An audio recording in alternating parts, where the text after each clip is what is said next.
Fala galera de algoritmos, vamos abordar o nosso assunto referente à quinta semana, cujo tema é algoritmos com repetição. Vale a pena lembrar a todos que nós estamos entrando numa parte bem interessante da matéria, da nossa disciplina. Aqui nós vamos poder otimizar alguns algoritmos. Vamos poder otimizar utilizando as soluções de estrutura de repetição, tais como repetição contada, utilizando para até, ou repetição indeterminada, quando for o caso, utilizando enquanto faça. Então, estes serão os nossos principais conceitos abordados neste capítulo. Retomando ao nosso exemplo anterior, nós sempre estamos trabalhando com o cálculo da média de um aluno, certo? Então, nós podemos otimizar este cálculo utilizando a repetição contada. O que vem a ser a repetição contada? É a execução de um bloco de comandos em um número predefinido de vezes, ou seja, eu tenho que saber exatamente a quantidade de vezes que eu quero, por isso ele é contado, senão não era, com limites definidos, ou seja, onde começa e onde termina a minha repetição. Relembrando o nosso exemplo do cálculo da média, nós temos então a solicitação da leitura, a leitura, depois a leitura de P2, cálculo da média, e nós vamos escrever aqui, se o aluno está aprovado ou em exame. O ponto crucial é o seguinte: e se eu quisesse mais de um aluno, o que nós tínhamos que fazer? Basicamente, pegaríamos este código e repetiríamos, correto? Ok, para 2 alunos, eu repetiria o mesmo código. E se fosse para uma turma com 10 alunos, como é que nós íamos ter que proceder? Basicamente, eu poria aqui embaixo o mesmo código, para o aluno 2, para o aluno 3, para o 4 e assim por diante, até chegar no 10º, correto? Então, nós teríamos repetidamente as mesmas linhas de código do 10 até o 21, da mesma forma, só que voltada para o nosso número de alunos. Chegamos à conclusão que é muita repetição de código. Como melhorar este algoritmo? Para isso, então, nós vamos ter que estudar as tais repetições. Começaremos com a decrescente. O que faz a decrescente? Ela tem início, tem fim e tem o passo. O que vem a ser o passo? O passo é a quantidade de elementos que ela decresce ao longo do percurso. Por exemplo, pegando o nosso algoritmo como base aqui, nós temos o início do algoritmo, na linha 1, a declaração das variáveis. No nosso caso aqui, nós só temos um contador. Lembrando que essas variáveis que controla, o para, até, elas têm que ser do tipo inteiro. Então, este contador aqui é do tipo inteiro. Se colocar de outro tipo, vai dar erro. Então, para contador D, começa em 10 e vai até 1. Então, ele vai começar do maior e vai decrescendo até chegar no menor. De quanto em quanto será o meu passo? Ou seja, eu vou decrescer de menos 1. Então, 10 menos 1, 9. 9 menos 1, 8. E assim por diante. Aqui eu peço para ele escrever, o escreva L, ou seja, na linha de baixo, o resultado, ou o conteúdo desse contador. Então, veja, aqui está o nosso resultado. Ele vai começar de 10, decresce 1, vai para 9, decresce 1, vai para 8, até chegar no nosso nível mínimo, que é o até, certo? Até 1, então ele vai finalizar no 1, ok? E se eu quisesse, não um contador decrescente, mas um crescente, como é que funcionaria? Utilizando o mesmo comando para até, para contador D1, então vai começar de 1 até 10, que é o meu limite máximo, e vou pedir para ele fazer o faça. Nesse caso aqui, nós omitimos a estrutura do passo. Se eu não vou pôr o passo aqui, ele vai entender que ele tem que ser crescente de 1 em 1. Então, não há necessidade de pôr o passo mais 1, certo? E aqui, solicito na linha 11 a escrita. Então, ele vai começar de 1, vai crescer para o próximo, que é o 2, 3, 4, contando de 1 em 1. Ok? Então, entendemos a diferença entre repetição contada decrescente e repetição contada crescente. Certo? Bom, nós já temos essas duas repetições que elas vão obrigatoriamente repetir tudo que estiver aqui, né, dentro do comando para. Neste caso aqui, nós temos somente um escreva L, mas poderíamos ter todo aquele código que se calcula a média. Então, pensamos como funcionaria. Aqui está, né, o código que nós estudamos anteriormente. Nós temos 10 alunos, então é de 1 a 10, certo? Nós já sabemos que ele vai imprimir em ordem crescente. E agora pensamos como inserir o cálculo da média aqui dentro. O que eu faço então? No lugar desse escreva L, eu vou inserir todo aquele trecho do código para o aluno 1. Eu vou solicitar que ele digite a nota P1, vou ler a nota P1, solicito que ele digite a P2, leio a P2. Calculo a média e vou fazer, né, os devidos cálculos para saber se ele está aprovado ou em exame. Ok?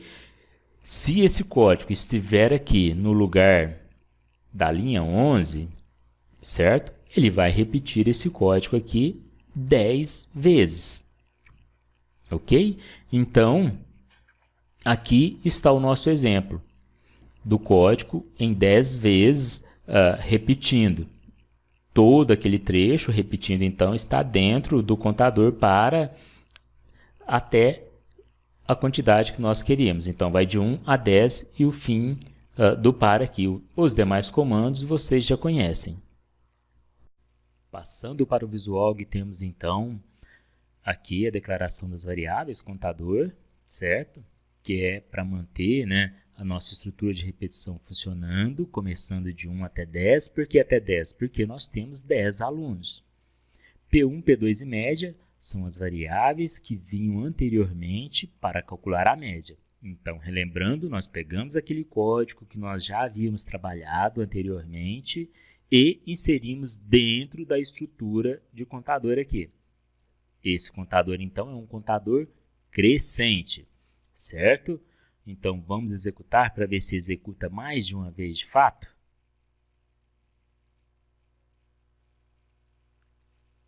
Então, ele me pede a primeira nota, vamos pensar que foi 9, a segunda, 7, aluno aprovado.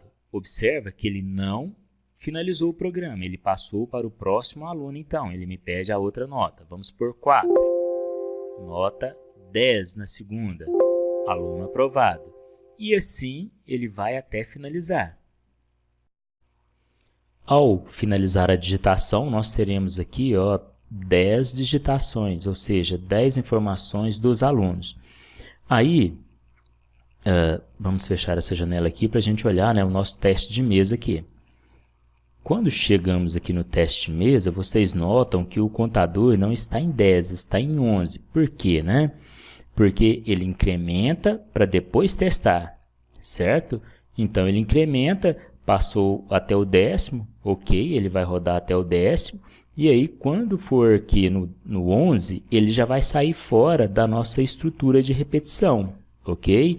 Portanto, esses comandos serão executados apenas 10 vezes e não 11, tá certo?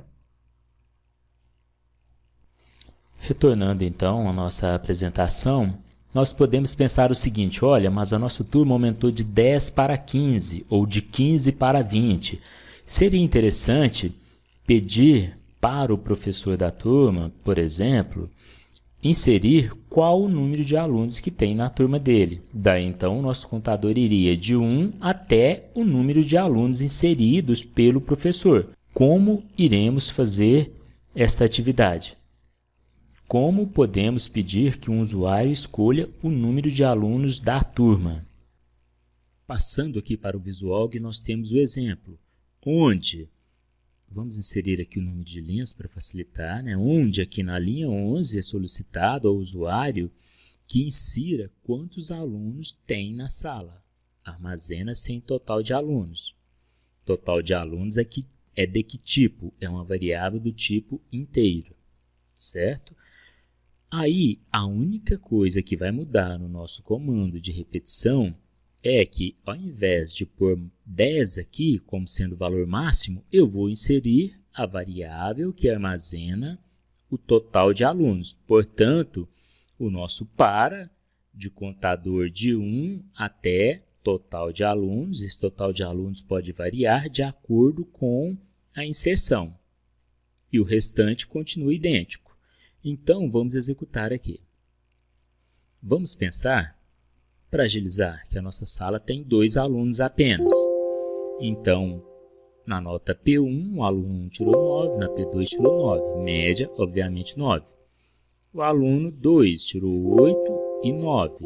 Média, 8,5. Aprovado, finalizou então. Nós inserimos apenas 2 conjuntos de dados ou de informações, certo? Porque cadastramos aqui somente 2 alunos. Lembrando aqui de novo, olhando o nosso teste de mesa, que o nosso contador ele está, paralisado em 3. Por que em 3? Porque primeiro ele incrementa para depois fazer o teste, certo? Finalizamos então o nosso exemplo. Passando para a repetição indeterminada, nós temos o mesmo exemplo, que é o cálculo da média, mas utilizando a repetição indeterminada com enquanto faça. A repetição indeterminada ela tem a seguinte condição: enquanto P1 maior que 0, faça. Ou seja, não interessa o número de alunos, ele vai repetir enquanto a nossa nota P1 for maior que 0.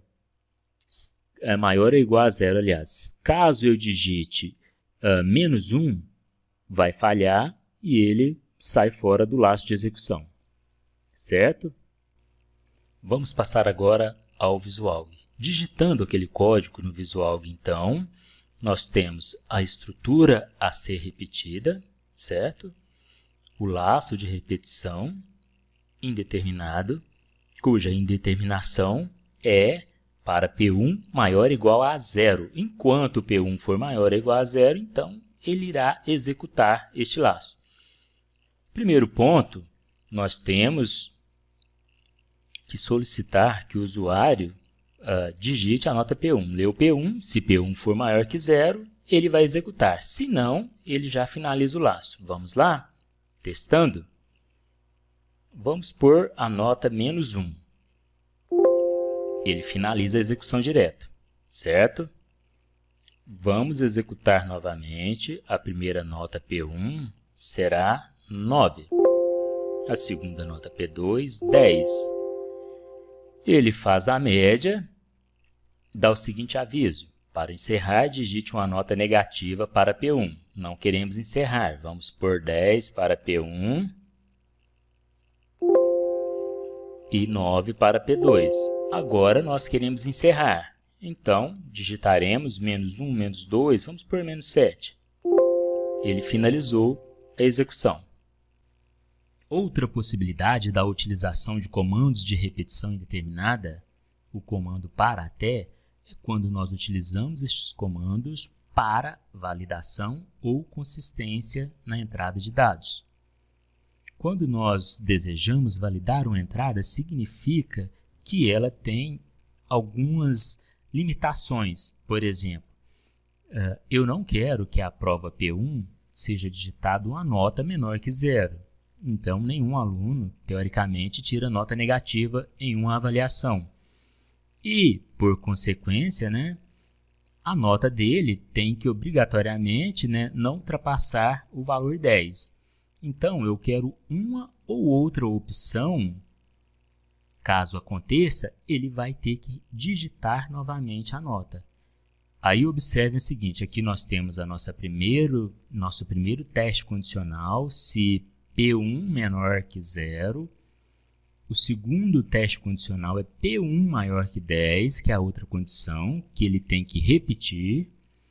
E o ou seja, se P1 for menor que 10 ou P1 maior que 10, obrigatoriamente ele vai solicitar que seja digitado novamente. Por quê? Porque a nota da prova P1 é inválida, certo? O mesmo teste de validação é repetido para P2, ou seja, se P2 menor que 0 ou P2 maior que 10. Ele tem que fazer o quê? Repetir tudo que estiver aqui dentro da estrutura condicional. Mais uma forma de utilizar a estrutura de repetição enquanto faça é utilizando os tais contadores. Neste caso aqui, nós declaramos uma variável, né, do tipo contador, assim como na outra estrutura. E aqui nós fazemos, né, a validação de contador menor ao número máximo que eu quero. No nosso caso aqui, levando ao caso da média, 10.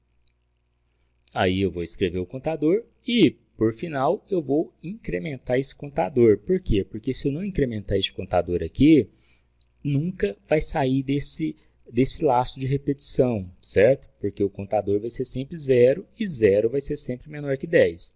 A primeira vez que ele passar aqui, então, o contador é 0. Da segunda vez, o contador vai valer quanto? 0 mais 1, contador igual a 1. Ainda assim é menor que 10 e ele vai repetir essa estrutura aqui 10 vezes. Como resultado da execução, nós temos o print na tela. Observa que o valor de contador então é 0, 1, 2, 3, etc. e vai até 9. Por quê? Porque nós colocamos aqui menor que 10, então o 10 não vai entrar, certo? Se fosse menor ou igual a 10, aí apareceria o 10 aqui.